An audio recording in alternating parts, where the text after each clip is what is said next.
गुरुर्ब्रह्मा गुरुर्विष्णु गुरुर्देवो महेश्वर गुरुरेव परम ब्रह्म तस्मै श्री गुरवे नमः। गहन आनंद चिंतन पत्र संख्या 352 23 जून 2004। प्रिय बेटी ऊ, तुम्हारी 11 मई की 2 चिट्ठियां यहाँ 20 मई को पहुंची। इस चिट्ठी को किसी और को पढ़ने न देना। अब मान लो कि स्नान घर में बेसिन पर खड़ी तुम दांत साफ कर रही हो या मुंह धो रही हो और टेलीफोन बजता है और तुम उसे ज्यों ही उठाने के लिए भागने लगती हो तो तुम्हारा मन तुमसे पानी बंद करने के लिए कहता है। तुम उसकी अनसुनी कर देती हो, कहती हो अभी तो वापस आ रही हूं, लेकिन लौटती कब हो? मान लो 40 मिनट बाद।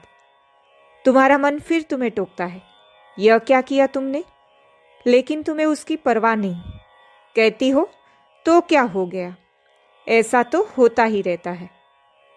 अब मान लो दृश्य वही है, वही बेसिन है, तुम खड़ी हो, टेलीफोन आता है, तुम भागने लगती हो, लेकिन वहां मैं बैठा होता हूं और तुम्हें कहता हूं पानी बंद कर दो फिर जाओ। लेकिन अपनी आदत से मजबूर तुम मुझे कहती हो अभी तो आ रही हूं महाराज, और वही 40 मिनट के बाद लौटती हो और मेरे फिर टोकने पर कहती हो तो यह कौन सी बड़ी बात हो गई? सोचो, क्या तुम्हारे व्यवहार से मुझे चोट नहीं पहुंचेगी? जैसे एक अकेले में नाचती गाती छोटी बच्ची तुम्हें देखकर खुश होकर तुमसे लिपटना चाहती हो और तुम्हें उसी समय याद आ जाए कि उसने रात को कुछ तोड़फोड़ किया और तुम उसकी पिटाई शुरू करो, तो उसके चेहरे पर जो कष्ट दिखता है वही कष्ट मुझे तुम्हारे व्यवहार से हुआ। लेकिन जो बात अधिक महत्वपूर्ण है कि तुम अपने मन के साथ दिन भर में सैकड़ों हजारों बार इस तरह के व्यवहार करती रहती हो।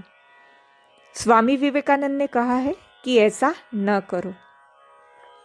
बात इतनी सी है कि जब भी तुम्हारा मन तुम्हें कहे ऐसा करो, तुरंत उसे करो। जब मना करता हो तो न करो। इस प्रकार अपने मन के साथ एक संबंध जोड़ो, फिर उसके चमत्कार देखती रहो। स्वामी जी ने यह भी कहा है कि तुम संसार में हो, ऐसे अवसर आ सकते हैं जब तुम अपने मन की बात को मानकर वैसा आचरण नहीं कर सकती। स्वामी जी कहते हैं कि वैसे क्षणों में तुम कहीं बाथरूम वगैरह में जाकर अकेली अपने मन को रो रो कर समझाओ कि तुम उसकी बात नहीं मान सकती, और भविष्य के लिए शक्ति की प्रार्थना करो कि जिससे ऐसे अवसरों पर उसकी बातों का पालन कर सको। इसके अतिरिक्त जैसे लोग डायरी आदि में लिखते हैं, वैसे ही तुम अपने मन में नोट करो कि तुम्हारी यह कमी थी, दुर्बलता थी कि तुम अपने मन की बात का पालन नहीं कर सकी। श्री श्री ठाकुर ने कहा है कि तुम उनकी ओर 1 कदम बढ़ोगी, वे तुम्हारी ओर 10 कदम बढ़ेंगे। तुम्हें याद होगा।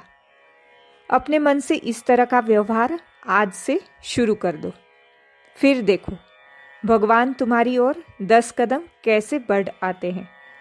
मुझे पत्र लिखती रहो। इन बातों को किसी और को न कहो, अपने तक ही सीमित रखो। साल भर बाद जब अपने मन के साथ के संबंध को पक्का कर लोगी तो देखने लगोगी कि उसने तुम्हारा सारा भार अपने सिर पर ले लिया है और हर घड़ी तुम्हें चला रहा है। फिर इच्छा हो तो गिने चुने लोगों को कह सकती हो, मैं तुम्हारे लिए श्री श्री ठाकुर तथा श्री श्री माँ से प्रार्थनाएं करता रहता हूँ। तुम्हारा सदा शुभार्थी स्वामी गहनानंद। ओम शांति शांति शांति। हरि ओम तत्सत।